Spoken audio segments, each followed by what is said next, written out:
And then they found the bones. Tangled within the chariot debris were bone shards, hundreds of them.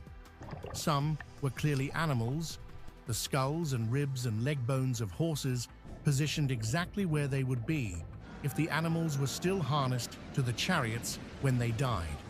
But others were unmistakably human. Spinal columns, pelvic bones, fragments of skulls, all mixed together in a chaotic, terrible jumble that spoke of sudden, violent death. One of the divers, sweeping a high-powered light over a mound of coral, caught something that made the entire team stop. A faint, unnatural glimmer beneath the crust.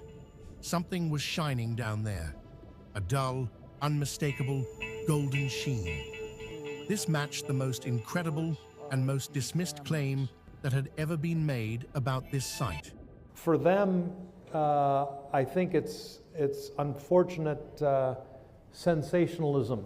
That among the army's wreckage lay a single, gold-plated chariot wheel, perhaps belonging to a high-ranking general or even the Pharaoh himself. They couldn't touch it. The coral had locked it in place like natural concrete, and any attempt to remove it would destroy it. But they documented everything. Thousands of high-resolution photographs, hours of high-definition video. They knew what they had found would either change the world or be buried forever. But here's the thing. The discovery was just the first piece. Because the location, the specific geography of this site, is perhaps even more stunning than what lies on the seafloor. The Gulf of Aqaba is known for being extraordinarily deep in most places.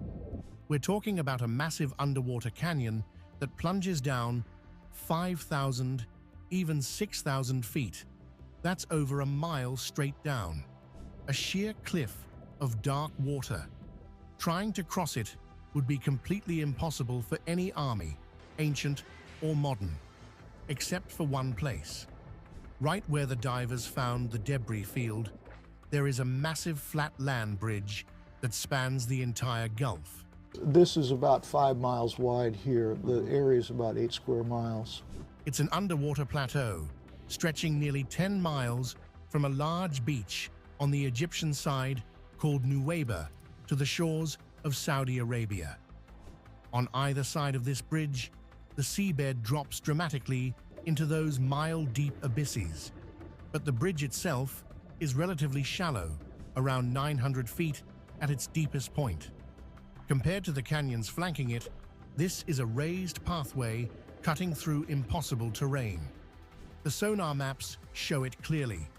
A distinct, massive underwater road, 10 miles long and several miles wide.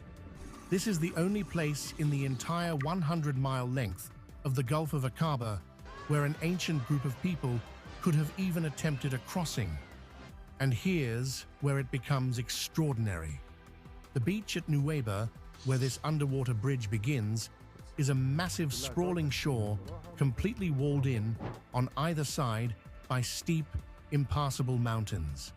The only way in is from the west. The only way out is forward into the sea. This geography is a one-to-one match for an ancient account that describes a group of fleeing people trapped against the water with mountains hemming them in and an army closing in from behind. And this geographical feature, this underwater bridge, is something ancient writers could not possibly have known about. You cannot see it from the surface. You can only find it with advanced sonar technology that did not exist until the modern era. Yet the story they told points directly to this singular location. The linear distribution of the artifacts follows the path of this submerged bridge exactly.